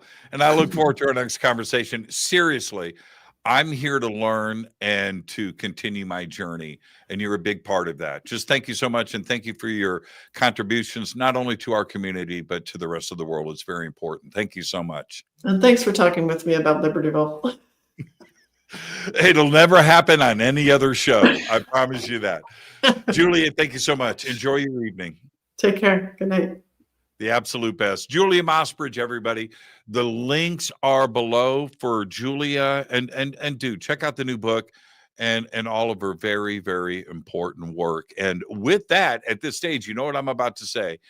Today is my Friday. It is your Thursday. So I'm going to go off and enjoy the rain and enjoy the rest of the weekend. I do want to mention to everybody really quick, earlier today, I normally do 3 shows on Thursday. I got a call from my dentist this morning that the new stuff had arrived and they needed to do an install of certain parts. And I tried to put that off and tried to delay. They wanted to get it done. Nothing could be booked out for the next week or two.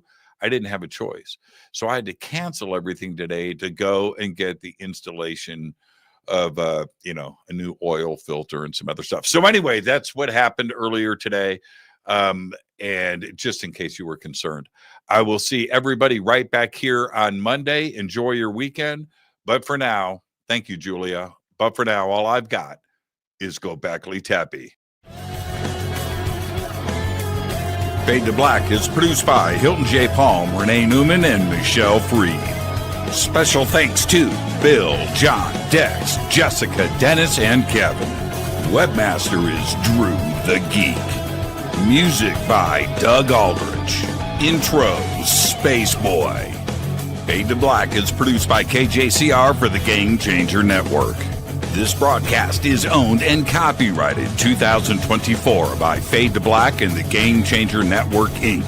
It cannot be rebroadcast, downloaded, copied, or used anywhere in the known universe without written permission from Fade to Black or the Game Changer Network. I'm your host, Jimmy Church. Go Backley Tappy.